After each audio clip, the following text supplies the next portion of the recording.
today's post, we're going to be talking about the topic of fatigue and where it comes from. See, fatigue is a diagnosis, or it's a label that's put on people, but it can be coming from many different things. So to get to the crux of why you have the fatigue is what's going to get you out of that state. So fatigue could be coming from many different places. You could have issues with your thyroid. Thyroid is the gland that sits in the base of your neck, and it is setting the metabolism of the body, and I have dozens of posts on thyroid function itself, the most common being an autoimmune process of the thyroid where your body's immune system is attacking the thyroid. So the idea is the thyroid can function in many different ways. Most of the time it's an autoimmune problem, but if the thyroid's being attacked, then it's not going to be able to set the metabolism, and therefore you can have problems with energy. You could have issues with blood sugar. You could have dysglycemia, in other words. You could have high blood sugar or low blood sugar. You could have the sugar not being regulated appropriately, so therefore glucose is not going to be delivered to the cells, which make the energy, and therefore fatigue can come about from the fact that your blood sugar is constantly swinging.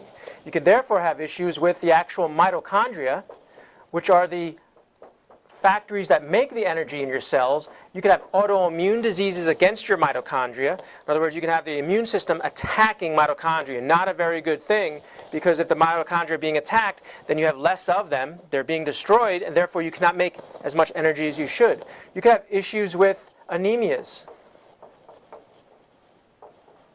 In other words, anemias could be iron deficiency anemia. You could have B12 or folic acid anemia. The idea is with any anemia, you're not going to get oxygen delivery to the cells. Without oxygen delivery to the cells, the mitochondria can't make the energy. It is the sugar and the oxygen that is what's combining in a mitochondria to create the energy. So you could have fatigue because of those things. You could have issues with adrenal glands. The adrenal glands are your stress glands. So if you're under lots of stress, or you're constantly inflaming the body due to autoimmune issues or blood sugar disturbances, or you have sleep disturbances, these could be cues into the fact that the adrenal glands are not functioning very well.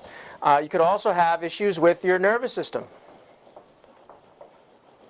The nervous system is what fires off all the functions of these things, and therefore if the nervous system is being interfered with, you can't create energy. So it's not going to be talking to the thyroid so it can set the metabolism. It's not going to be talking to the pancreas, the thyroid, the liver, and the other organs that help you balance blood sugar. It's not going to be controlling the delivery of oxygen. It's not going to be controlling the adrenal glands. And you have to also realize that these things can also interact with each other.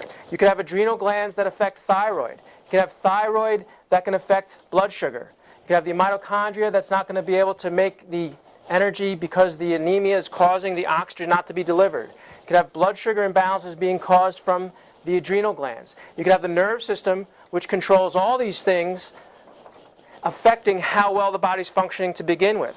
So, for instance, if you have blood sugar issues, some of the clues might be you get tired after meals, or you get cravings after meals. With the thyroid, it can be any number of things, from loss of hair to weight gain to dry skin to brittle nails to brain fog. The anemias, that's checked on blood work.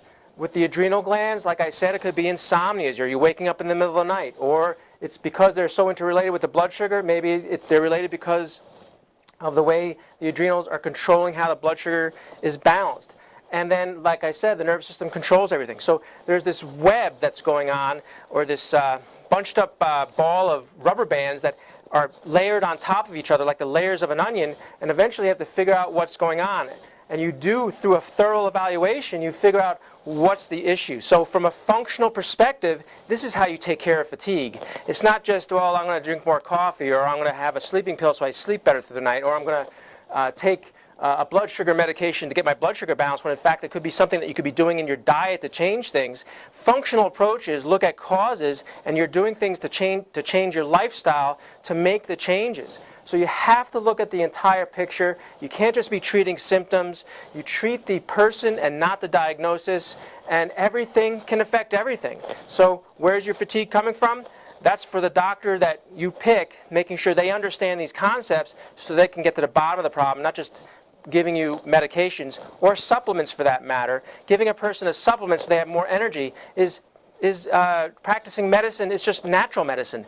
Functional medicine or functional approaches look at causes, get to the crux of the problem, the baseline problem, and take care of it. So I hope you enjoyed this information. I hope you watch for my future posts. Make it a great day.